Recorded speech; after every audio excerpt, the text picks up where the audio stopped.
Vladimir Putin, I think, has underestimated everybody. He underestimated the Ukrainians. He thought the war was going to be won in a few days, and it's 3 years in. He underestimated the Germans. He thought that they would like never militarize and support Ukraine with equipment because they were so dependent on Russian gas. That didn't happen. I think he's underestimated everybody everywhere. He thought that he could just go around and intimidate and scare and um, uh, pressure people into all sorts of bad decisions, and none of those things came to bear. He's lost his entire gas markets of Europe. He's lost his pretty much all of his military infrastructure. He's lost he's lost $300 billion of reserves that are now frozen in the West. He's completely overplayed and misplayed his hand, and of course, we don't know what's going to happen with Trump. It's too early to say whether he's underestimated or overestimated Trump. Trump's behavior over the next few days, weeks, and months will determine whether he's going to be Putin's savior or he's going to be Putin's worst nightmare. Bill, you're a man who understands how Vladimir Putin operates. How much of a handle does he have on the Russian economy on a day-to-day basis? According to reports, he relies quite a lot on the governor of the central bank in Russia, Elvira Nabiullina, who does a lot of the kind of day-to-day management. Does Putin fully appreciate the trouble his economy is in? Does he have much of a grasp on things day to day?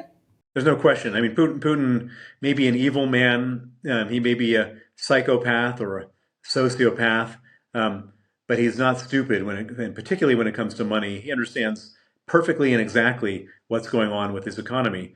But you should understand that this is just that he's a poker player, and when Russians play poker, all they do is raise and bluff, and so that's what he's doing here. You know, no matter how bad his hand is, he's going to continue to put more money in the pot and to try to bluff us out. That's how he operates. And how much concern is there within Russia and within some of those circles around the Kremlin about the rising cost of the war? I mean, you now have a situation where, and I appreciate what you said earlier, Bill, about the Russian casualty rate, tragic though it is for those who lose their lives on the front line.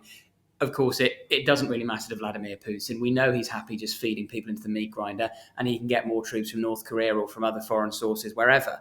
But of course, the cost of doing so and the cost also of increasing the financial incentives for Russians to sign up to the armed forces are going up. Is that a genuine cause for concern for those around Putin at the top levels of Russian society and politics? Well, so the simple answer is no. Nobody matters other than Putin. It doesn't matter what other people think, because if they express any diversion from his policy, they'll be arrested, imprisoned, and possibly killed. And so they're all just sitting there, just trying to keep their head down and hoping the boss doesn't come after them. It doesn't matter what oligarchs think, what senior government officials think. It doesn't matter what anyone thinks. Putin is running a total dictatorship. He's the dictator. He decides what's right. He decides what's wrong. He decides what pain he will inflict on his own people to achieve his personal goals. And his personal goal is to stay in power. And he thinks this war will help him stay in power. And he doesn't care how much money has been lost and how many lives have been lost. And if he lived in a normal democracy, he could have never done any of this type of stuff. I mean, Russia has lost 820,000 soldiers. You know, in a normal democracy, if you lose 10,000 soldiers, the whole system comes undone. You know, that's like a week and a half of war for Putin.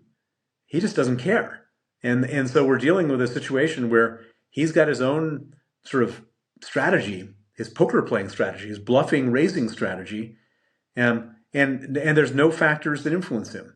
And by the same token, does the rate of inflation in Russia really matter to Putin? I mean, that's often one of the economic indicators that sometimes is used to suggest that public support is dipping, but we know that public opinion in Russia doesn't really count for very much at all. So, you know, the fact that you've got CPI rate of inflation now going up to almost 10% again in Russia, does that mean anything? Well, it does in one respect. It doesn't mean anything until the moment that it does. So it's like, you know, he can inflict absolute total pain on everybody, all of his subjects, and get away with it until one moment when all of a sudden everybody says, we're not taking this anymore.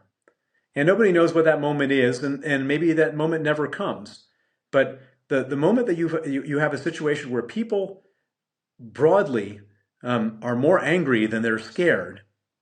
That's the moment that he's afraid of, um, and that's the thing that's when inflation and 820,000 dead people and all the other terrible stuff that's going on that's when it comes to bear. But until then, he can do anything he wants. I wanted to ask you, Bill, about what leverage Vladimir Putin may have on Donald Trump personally, because we saw in the wake of the election victory for Trump in November, they had a phone call a few days later. By all accounts, that didn't go the way the Kremlin wanted. And then the following day, naked footage of Melania Trump was broadcast on Russian TV. And I was speaking on Frontline yesterday to former military intelligence officer in Britain, former NATO planner Philip Ingram, and he was saying that was a shot across the bows, and that probably indicates that Putin and the Kremlin have more on Trump. Do you think they do? And do you think that potentially could be used to intimidate Trump and get him to back off or cede to Putin's demands? I actually don't think so. I mean, look, Trump tried to overthrow the free and fair election in which he lost in 2020, and that didn't that didn't cause him any trouble. He's been caught with porn stars. He's been caught cheating on his taxes and his businesses and his charities, and none of that stuff seems to matter at all. And so I think I would argue that Trump is unblackmailable, and he can do anything he wants. And if somebody were to bring it to the world's attention, he would say, "Fake news. These are just my haters. That all manufactured, etc." I don't think that there's that issue at all. And furthermore, I don't think that there's any historic financial entanglements that might have led to Trump being more positive towards Putin, because Trump he's a like he doesn't discriminate against who he defaults on. He defaults on everybody. He's a multiple bankrupt person, who is not creditworthy, and so it's not like he respects one group of borrowers, or I should say lenders, more than the other. He just doesn't care. And so I would imagine that to the extent that he's partial towards Putin, it comes from something he's hoping to achieve in the future, whatever that is. And I don't know what that is, but it's not because of blackmail or previous financial entanglements. And indeed, I suppose there is a risk for Vladimir Putin, even though blackmail is part of the Putin playbook, that if he tries to blackmail Trump, it may backfire and it may inflame Trump against him. Of course it would. And I think that Trump would probably overreact. And so it's a pretty ballsy move if Putin were really to do that. And I don't think he would. What do you think, Bill? I suppose this is the million or $1 trillion question of this year. What do you think a viable deal may look like that would be acceptable both to Volodymyr Zelensky here and now, but also to Vladimir Putin? Is there such a deal? No, there's no such deal. And it's not because Zelensky wouldn't compromise. Zelensky is ready to do anything to stop the war up to a certain point. It's that Putin doesn't want to do a deal. And Putin has never wanted to do a deal. Putin has made it very clear from the very beginning that the only deal he wants is something that's effectively the total capitulation and collapse of Ukraine. And he's been very consistent about it. I mean, anyone who, there's been all these sort of ideas and sort of contours of a deal coming out of the Trump proxies and his staff, leaked to the press. But the way I view this is kind of like fantasy football. They can come up with anything they want, but the person that needs to want to do that deal would be Putin. And Putin doesn't want to do a deal. Putin wants this war to carry on, and so he can be victorious, because anything less than victorious, why would he have lost 820,000 soldiers and more than $1 trillion for some half-baked deal? He wants the whole thing. And so that's where you get into trouble here in terms of solving this either in 24 hours or 100 days, is that Putin doesn't really want to do that deal, as far as I can tell. Do you think Donald Trump realizes that? Or do you think, given he is a deal maker, Trump just assumes that's a negotiating tactic on Putin's behalf? Well, I think that the one thing we might be able to surmise from his summary of of Putin's situation, he said it pretty much, that he knows that Zelensky wants to make a deal. He doesn't know whether Putin wants to make a deal.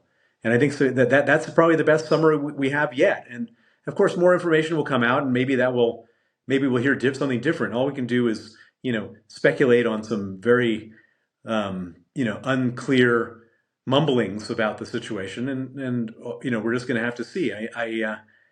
I hope for Ukraine, for Europe, for decency, that Trump continues to support Ukraine the way that America has, the way that Britain has, the way the EU has, going forward. And he doesn't abandon Ukraine, because if he does abandon Ukraine, I'll tell you what's going to happen is that we'll end up with 15 or 20 million Ukrainian refugees fleeing across Europe, and we'll end up with a few million in the UK. We'll have to boost our defense spending from 2% of GDP to 7% of GDP to defend ourselves against Russia. It'll be an absolute catastrophe. And so we have a lot of skin in the game to make sure that Ukraine doesn't collapse and that Trump doesn't abandon Ukraine. And do you think that we do need to hear more from Ukraine's allies in Europe? Because, on one level, you could argue perfectly legitimately that Trump is right to say that for too long, Europe has maybe freeloaded off American largesse when it comes to defence spending. And certain NATO members have not even met the 2% of GDP defence commitment. Now, whether they will increase it to 5%, as Trump said recently he wanted to see, that seems unrealistic to me in the first instance at least. But there is a point there. And maybe Trump sees the war in Ukraine more broadly as part of Europe's historic failure to properly fund its own defence. And if that was changed, would Trump's view of the war in Ukraine change? Well, I mean, as you say, Trump is not wrong, and the numbers speak for themselves. A number of countries don't even spend close to the 2% that they're supposed to be spending. Germany is one main example.